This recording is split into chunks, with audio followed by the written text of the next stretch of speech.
कभी बीमारू स्टेट कहे जाने वाले मध्य प्रदेश की गिनती आज देश के फास्टेस्ट ग्रोइंग स्टेट्स में होती है और इसका एक कारण रहा है यहाँ पर पिछले 20 साल की पॉलिटिकल स्टेबिलिटी और एक अच्छी गवर्नेंस। और अब यहाँ पर एक समिट होने जा रही है, MP global investor summit, invest MP summit, global investor summit. और इसी के लिए मैं आया हूँ भोपाल, और जहाँ मेरे साथ अब हैं यहाँ के मुख्यमंत्री डॉक्टर मोहन यादव जी। डॉक्टर यादव जी नमस्कार। सबसे पहले तो मुझे यहाँ इनवाइट करने के लिए बहुत बहुत शुक्रिया। मध्य प्रदेश में मैं 3 साल रहा हूँ तो मेरे दिल के काफ़ी करीब है। पहले तो समिट के बारे में बताइए, क्योंकि ये काफ़ी, मैं यहाँ आया, मैंने काफ़ी होर्डिंग्स देखी। किस तरीके की ये समिट है, कितने इन्वेस्टमेंट यहाँ पर आएंगे इस समिट के बाद? देखिए, हमारे यहाँ समिट तो पिछले 1 साल से हो रही है। फ़र्क इतना ही है कि वो रीजनल इंडस्ट्री कॉन्क्लेव थी और ये ग्लोबल है। ग्लोबल होने से पूरे देश और देश के अंदर और राज्य के अंदर काम करने वाले सभी प्रकार के निवेशकों के लिए एक बहुत बड़ा आकर्षक अवसर है, जिसमें हमारे राज्य की सभी संभावनाओं पे बड़े पैमाने पर व्यापारी व उद्योगपति आकर के वो अपना अपना इन्वेस्टमेंट करें और हमारी सरलीकृत व्यापार की परंपरा के अनुसार सभी प्रकार की पॉलिसियों को हम ओपन कर रहे हैं, जिस आधार पर बड़े पैमाने पे व्यापार व्यवसाय की अच्छी संभावना रहेगी। सर, मध्य प्रदेश जाना जाता है एग्रीकल्चर इकोनॉमी के लिए। इनफैक्ट इकोनॉमी में 47% एग्रीकल्चर का हिस्सा है, 34% सर्विसेज है और 19% इंडस्ट्रीज़ है। इस समिट के बाद ये जो आप समिट्स कर रहे हैं, क्या ये प्रोपोर्शन चेंज होगा आगे? निश्चित रूप से एग्रीकल्चर का तो क्या होता है, देखो हम आप मान के चलिए लगभग 48 लाख हेक्टेयर में हमारे यहाँ आज की एरिकेटेड है। एग्रीकल्चर ग्रोथ रेट भी लगभग नियर अबाउट 22 से ऊपर % हमारी आ रही है। ऐसे में भविष्य में इंडस्ट्री ग्रोथ करने की बड़ी संभावना है और एग्रीकल्चर बेस्ड इंडस्ट्रियां भी बड़ी गुंजाइश वाली है। तो सभी प्रकार की इंडस्ट्रियों को अच्छे से स्कोप मिले और लंबे समय तक किसी राज्य की आर्थिक प्रगति के लिए इंडस्ट्री ही बेस होती है। हम उसी पे काम कर रहे हैं। बिल्कुल, जैसे एमपी के लिए कहा जाता है कि एमपी का गेहूँ सबसे फेमस होता है, तो आगे जाके क्या एमपी की इंडस्ट्रीज भी? एमपी का गेहूं नहीं, एमपी का व्यक्ति भी उतना ही महत्व का है। आप कोशिश तो करो। एमपी में सरप्लस बिजली है, एमपी में सरप्लस लैंड है, एमपी में हमारा ब्रेन ड्रेन वाली परेशानी से हम बाहर लाना चाहते हैं कि हमारी बौद्धिक क्षमता के पर्याप्त युवा यहाँ है। स्किल डेवलपमेंट की भी अच्छी गुंजाइश है। तो स्वाभाविक रूप से सभी प्रकार के दक्ष लोगों का अच्छा खासा हमारा आधार है। फिर हमारी सभी प्रकार की mining, pharma, MSME, heavy industry, बहुत बड़े पैमाने पे इसकी अच्छी गुंजाइश है। और हेवी इंडस्ट्रियों के लिए एमएसएमई की देश के अंदर एक बहुत बड़ी ताकत मध्य प्रदेश में। सर, मैं इसलिए कह रहा हूँ क्योंकि जीडीपी में आपकी रैंक 10th है राज्य में और 9.6% की ग्रोथ है, जो कि सबसे फास्टेस्ट स्टेट्स में से एक है। लेकिन पर कैपिटा जीडीपी में अभी भी एमपी की रैंक काफ़ी पीछे है रिलेटिवली। पर कैपिटा जीडीपी में एमपी की रैंक अभी भी थोड़ी पीछे है। 25वें नंबर पर है, जो मेरे को सुनने में आया। इसको क्या इस समिट की वजह से इम्प्रूव हो सकेगा? निश्चित रूप से होगा, 100% होगा। लेकिन इसमें भी हम अच्छी स्थिति में, एकदम डाउन नहीं है। नहीं, मैं डाउन नहीं कह रहा हूँ, मैं कह रहा हूँ कि उस मतलब शायद थोड़ा स्कोप है। मैं कह रहा हूँ स्कोप है इम्प्रूवमेंट का। हाँ, बिल्कुल। तो सर, किस लेवल की इन्वेस्टमेंट प्रपोजल यहाँ पर आएंगे और कितनी जॉब्स इससे क्रिएट होंगी? देख लें, रीजनल इंडस्ट्री कॉन्क्लेव जो 7 हमारे अलग अलग स्थानों पे हुई, इंदौर, उज्जैन, ग्वालियर, जबलपुर, सागर, रीवा, शहडोल, नर्मदापुरम, सब मिला करके लगभग 4 लाख करोड़ का इन्वेस्टमेंट का हमारे पास आ चुके हैं ऑफर। 3 लाख से ज़्यादा रोजगार मिलने वाले हैं। लेकिन जिस प्रकार से हम उम्मीद कर रहे हैं, ये मान के चलें पुराने सारे रिकॉर्ड तोड़ेंगे। ओके।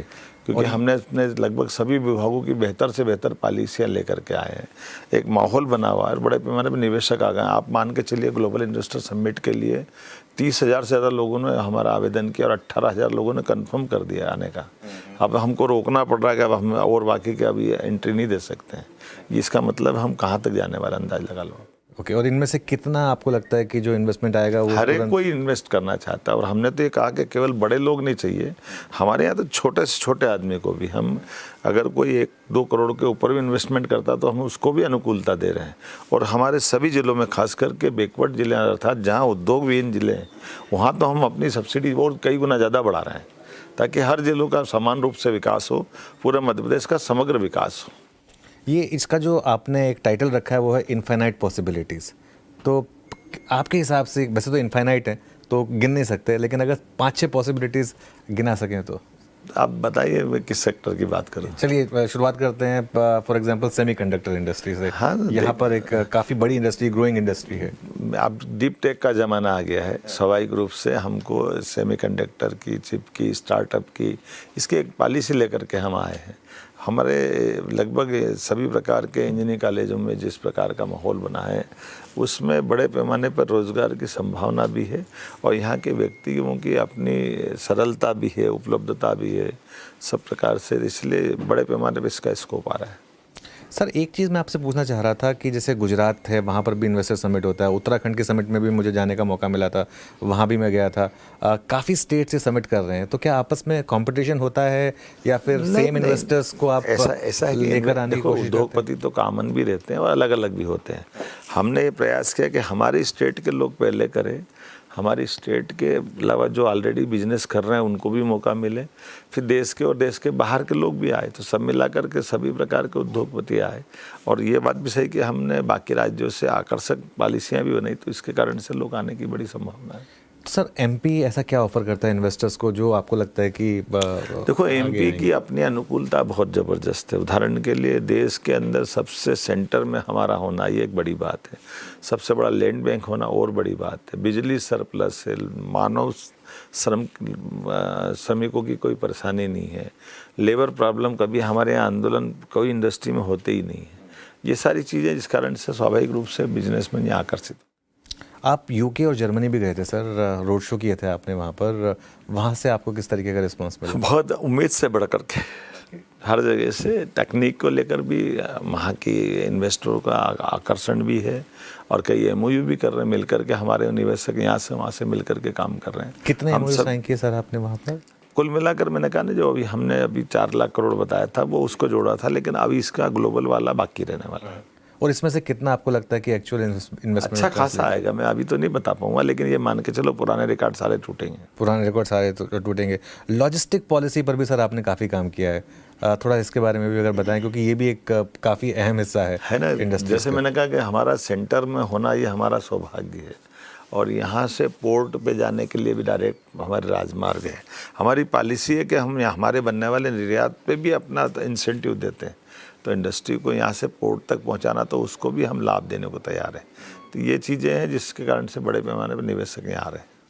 मैं देखा था कि मध्य प्रदेश सरकार काफ़ी यंग इन्फ्लुएंसर्स को भी यूज़ करती है अपनी पॉलिसी समझाने के लिए। थोड़ा स्टार्टअप कल्चर के बारे में अगर बताएं यहाँ पर, जिस तरीके की जैसे हमने इंक्यूबेशन सेंटर सभी यूनिवर्सिटियों में बनाए हैं, इंडस्ट्री बेल्ट वाले अलग से काम कर रहे हैं, उसके लिए बहुत अच्छा आकर्षक अलग अलग धनराशि कई गुना बढ़ा दी है। तो हम सभी प्रकार के नव उद्यमियों को इस प्रेरित कर रहे हैं कि वो इस तरह से आगे बढ़े, तो स्टार्टअप पॉलिसी उसका लाभ मिलेगा। वो काफ़ी बड़े पैमाने पर बहुत सारे स्टार्टअप आ रहे हैं। इस बार की समिट में एक और खास चीज़ है, प्रवासी एमपी समिट भी है। वो आपने क्यों सोचा और इसका क्या फ़ायदा मिलेगा? देखिए, हमारे कई सारे लोग यहाँ से बाहर जाके व्यापार व्यवसाय कर रहे हैं, तो हमने कहा प्रवासी यहाँ भी करें ना, अपना तो ये घर है, होम टाउन है, होम स्टेट है, अपना होमलैंड है, तो स्वाभाविक रूप से हम उन सबके लिए गुंजाइश दे रहे हैं। जब मैं यूके, जापान, जर्मनी या बाकी देशों में गया तो मुझे इस लगा कि इस बात में माननीय मोदी जी ने प्रेरणा दी और हमने इस पर काम करना चालू किया। प्रधानमंत्री जी ने ईज़ ऑफ डूइंग बिजनेस पर काफ़ी बल दिया है, क्या मध्य प्रदेश में भी आपने इस पॉलिसी पर काफ़ी? इसीलिए तो हमने सभी चीज़ों में लगभग पहले 28 से ज़्यादा परमिशन लेना पड़ती थी, आज की स्थिति 10 परमिशन पे काम चल जाएगा। हमने अपनी सिंगल विंडो चालू कर दी है, एक 28 दिन से लेकर 30 दिन के बीच में अगर आप इंडस्ट्री लगाने की दिशा में आगे बढ़ जाते हैं तो इससे बढ़ के और क्या बात होगी। इतना अच्छा सरलीकरण तो कोई राज्य नहीं है जो इतनी सरलता से सब काम खड़ा कर रहा है। सर्विसेज सेक्टर को लेकर कुछ आइडिया है क्या आपका? क्योंकि जैसे अब हम आईटी सर्विसेज की बात करते हैं तो बेंगलोर हब है, चेन्नई हब है, हैदराबाद हब है, क्या एमपी को भी हब बनाया जा सकता है उसका? आईटी की हमारी बहुत अच्छी पॉलिसी है। आईटी का बहुत बड़ा कैंपस अब इंदौर, भोपाल और छोटे छोटे स्थान पे जा रहे हैं। आईटी का हम गवर्नमेंट में भी और प्राइवेट सेक्टर दोनों रूप से समान रूप से प्रेरित कर रहे हैं, इसलिए आईटी की बहुत अच्छी संभावना। लेकिन आईटी है, सेमीकंडक्टर है, चिप है, ये सब स्टार्टअप है, एक ही लाइन के सारे काम है जिनमें रोजगार परक व्यवस्था है। और रेडीमेड गारमेंट्स है, कॉटन हमारा सबसे ज़्यादा होता है, गेहूं की बात आपने कही है, दूध का भी हमारा देश में 9% दूध का उत्पादन हमारा होता है। हम नेशनल डेयरी डेवलपमेंट बोर्ड के माध्यम से लगभग 20% तक ले जाएंगे। MOU किया है हमने, हर किसान को लाभ मिलेगा, उनकी आय बढ़ेगी। इसी प्रकार से इलेक्ट्रिक की दृष्टि से EV की हमारी ऑटोमोबाइल पॉलिसी बहुत अच्छी आई है, तो इलेक्ट्रिक व्हीकल को हम प्रमोट कर रहे हैं। मैं इस पर ही आने वाला था। कल एलन मस्क ने अनाउंस किया है कि इंडिया में अब वो हायरिंग करने वाले हैं और इंडिया में भी शायद वो प्लांट लगाएंगे। आप चाहेंगे कि वो MP आएँ और क्या MP तैयार होगा उसके देखो, हमारी सरकार, भारत सरकार की पॉलिसी के अंतर्गत जो भी आना चाहे सबका स्वागत है, हमको कोई मना नहीं है। लेकिन हम स्वदेश के भी अपने उद्योगपतियों को भी प्रेरित कर रहे हैं, उनके लिए आकर्षक पॉलिसी, और बाहर से भी आए तो कोई बुरा नहीं है। टेक्नोलॉजी तो जितनी नई आएगी उतना लाभ मिलेगा। तो EV में आपको लगता है कि मध्य प्रदेश आगे जाकर एक लीडर बन सकता है डोमेस्टिक प्रोड्यूसर्स? देखो, आज की स्थिति में एशिया का सबसे बड़ा टेस्टिंग ट्रैक अगर किसी के पास है तो मध्य प्रदेश के पास है। और उसके अलावा ये जितनी इलेक्ट्रिक व्हीकल बन रहा है देश में, उसका 50% मध्य प्रदेश से बन रहा है। तो इसका मतलब संभावना वाला बहुत बड़ा क्षेत्र है। तो मध्य प्रदेश आगे जाते हुए आपको क्या लगता है कितना कंट्रीब्यूट कर सकता है देश की ग्रोथ में? आप जितना चाहोगे मध्य प्रदेश में वो क्षमता जितना आगे बढ़ना चाहे उतना बढ़ेगा, और मैं मान के चलता हूँ कि मध्य प्रदेश क्षमता अपार है। सर, एक और विषय जिस पर मैं आपका ध्यान लाना चाह रहा था, आजकल महाकुंभ की बात हो रही है, उसकी वजह से यूपी को काफ़ी टूरिज्म मिला है, काफ़ी इकोनॉमी में जंप आया है। क्या मध्य प्रदेश भी, क्योंकि रिलीजियस टूरिज्म भारत में पिछले 5 साल में एक्सपोनेंशियली ग्रो किया है, आपकी जानकारी के लिए, यशस्वी प्रधानमंत्री जब से उज्जैन आए तो रिलीजियस टूरिज्म में सबसे ज़्यादा यात्री पूरे साल में कहीं आ रहे हैं तो मध्य प्रदेश में आ रहा है, उज्जैन में आ रहा है। अभी महाशिवरात्रि भी आ रही है। हाँ, तो इसलिए हमारे यहाँ उज्जैन में महाकुंभ रहता है, या हमारे सिंहस्थ कहते हैं। जब कुंभ राशि में प्रवेश होता है तो मकर राशि के साथ कुंभ की युति बनती है, तो वो कुंभ हो जाता है। हमारे यहाँ बृहस्पति जब सिंह राशि में प्रवेश करते हैं तो सिंहस्थ हो जाता है। तो ऐसे में जब 2028 में सिंहस्थ आने वाला, उसकी तैयारी भी हम कर रहे हैं। और धार्मिक पर्यटन के लिए ओंकारेश्वर, उज्जैन, नलखेड़ा, ओरछा, दतिया, मैहर की माता जी, सभी प्रकार के स्थानों पर हम धार्मिक पर्यटन के बढ़ावा देने के काम भी कर रहे हैं। मेडिकल टूरिज्म भी बढ़ा रहे हैं। हमारे यहाँ वन्य जीवों में भी चीता का प्रोजेक्ट अपने देश में अनूठा है। टाइगर पूरे देश में सबसे ज़्यादा, हमारे यहाँ घड़ियाल हमारे यहाँ सबसे ज़्यादा है, घड़ियाल पूरे देश में। आज की स्थिति में गिद्धों की संख्या भी बहुत बढ़ गई पूरे देश में। वन्य प्राणी सभी प्रकार के सह अस्तित्व के आधार पर पूरे देश में सबसे ज़्यादा एक तरह से मध्य प्रदेश में है। लेकिन सर, ये जो अब आप 2028 की बात कर रहे हैं, अभी टाइम है हमारे पास। वैसे इंफ्रास्ट्रक्चर पे काफ़ी खर्चे की ज़रूरत पड़ेगी, एयरपोर्ट्स, रेलवे स्टेशन। हमने क्या किया, हमारे रेगुलर बजट से ही सारी काम खड़े कर रहे हैं। जब राज्य को आगे बढ़ाना, उद्योग को आगे ले जाना है, किसी काम को बढ़ाना है, तो हमको रोड भी चाहिएंगे, रेल का नेटवर्क भी चाहिएगा, एविएशन का भी चाहिएगा। तो इसलिए एविएशन की पॉलिसी भी हमने नई डेवलप की है। इसी प्रकार से बाकी क्षेत्रों में भी काम कर रहे हैं। कुछ अगर एविएशन पॉलिसी के बारे में बता। एविएशन पॉलिसी में जैसे उदाहरण के लिए हमने अपने यहाँ राज्य के अंदर की फ़्लाइट आएगी तो 7.5 लाख रुपये पर फ्लाइट, उसको हम अपना इंसेंटिव देने को तैयार हैं। इसी प्रकार से इंटरनेशनल आएगी तो 10 लाख रुपये प्रति फ्लाइट, ये एविएशन को बढ़ावा देना। और इसके अलावा भी राज्य के अंदर हमने टूरिज्म कॉरपोरेशन के माध्यम से हमारे 6 और 12 सीटर प्लेन चालू किए हुए हैं। एयर एम्बुलेंस हमने चालू की है। हमने कहा कि हमारे यहाँ हर 150 किलोमीटर पर एक हवाई अड्डा होना चाहिए। हमने कहा 45 किलोमीटर पर एक हेलीपैड होना चाहिए। और आज की स्थिति में 6 एयरपोर्ट हमारे 24 घंटे चालू हैं। 2 एयरपोर्ट माननीय मोदी जी इनाग्रेशन करने वाले हैं, उसके बाद के 2 एयरपोर्ट और अगली कड़ी में आएंगे। कुल मिलाकर के ये मान के चले कि 6 दूनी 12 तो 1.5 साल में हो जाएंगे, और इसको हम और आगे बढ़ाएंगे। तो रिलीजियस टूरिज्म आपको लगता है कि आगे जाते हुए सभी प्रकार का रिलीजियस टूरिज्म, हमारे यहाँ होटल का टूरिज्म, वो अपना खास करके मेडिकल टूरिज्म, रोजगार परक सभी क्षेत्रों में टूरिज्म का भी एक बड़ा माहौल, उसको भी हम लाभ देंगे। बिल्कुल। अच्छा सर, आपकी इतनी सारी अच्छी पॉलिसीज़ रही हैं, बस एक जो छोटा सा क्रिटिसिज्म होता है वो होता है लाडली बहन स्कीम को लेकर, कि उसमें करीब 11% बजट लग जाता है उसमें, और वो एक फ्रीबी कल्चर की तरह उसको देखा जाता है। उस पर आपका क्या कहना होगा? देखिए, लाडली बहना योजना हमारे यहाँ नारी सशक्तिकरण की दिशा में एक अच्छी स्कीम है। इस स्कीम को कई राज्यों ने भी अपनाया, तो हम भी अपना रहे हैं। लेकिन ये बात सही कि उसमें धनराशि जाती है, लेकिन ये भी बात सही कि हम सीधे सीधे बहनों को हाथ में पैसा दे के उनको सशक्त कर रहे हैं। तो पैसा तो 1250 में जा रहा है, लेकिन 1250 में उस परिवार में अगर अनुकूलता बन रही, उस परिवार में आपको कभी डाटा दिखाना चाहूँगा कि अपने यहाँ अभी 3 साल के अंदर सर्वाधिक मृत्यु दर कम हुई किसानों से लेकर बाकी मामलों में तो मध्य प्रदेश में हुई।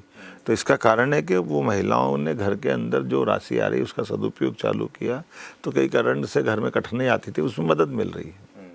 नहीं बिल्कुल सर। और क्या आपको लगता है कि जो एमपी के ऊपर अब डेट है वो अब ये जो इन्वेस्टमेंट्स आएंगी उसकी वजह से काफ़ी हद तक कम हो सकेगा? एमपी देश का नंबर 1 राज्य बनेगा, माननीय मोदी जी की कृपा है और हम सब उनसे उनके मार्गदर्शन में काम कर रहे हैं, इसलिए मध्य प्रदेश में सब क्षमता भी है। मुझे इस बात की प्रसन्नता कि माननीय मोदी जी, माननीय HM साहब दोनों इस इन्वेस्टर समिट में आ रहे हैं। अभी दिल्ली में जो बीजेपी का 27 वर्ष का वनवास खत्म हुआ उसको आप किस तरीके से देखते हैं? दिल्ली के अंदर तो ये मान के चलो कि दिल्ली के लोगों ने बहुत समझदारी की और ये लोकतंत्र की खूबसूरती भी है। आप पार्टी ने पुराने फिल्म का एक गाना था, आजकल वो चल भी रहा है, उस गाने को दोहराना तो नहीं चाहूँगा, लेकिन मान के चलो दिल्ली में केजरीवाल जी ने लोगों की भावनाओं के साथ अन्याय किया है, दिल्ली को नर्क में डाला है। दिल्ली की दशा सुधारने के लिए दिल्ली के लोगों ने भाजपा का दामन थामा है, माननीय मोदी जी पर विश्वास किया, निश्चित रूप से 5 साल में दिल्ली बदल जाएगी। और एक आखिरी सवाल, क्या यही बंगाल में भी होगा आगे जाकर? देखिए, जहाँ भी विकास की संभावना है वहाँ भाजपा पर जनता भरोसा कर रही है। आज मुझे इस बात का अगर 28 राज्यों में से 21 राज्यों में भाजपा और उनके सहयोगी दलों की सरकार है, इसका मतलब ही है कि जनता मोदी जी और भाजपा में है। Thank you sir so much, आज आपने इतना समय दिया हमारे लिए। ऑल द बेस्ट आपको। बहुत धन्यवाद।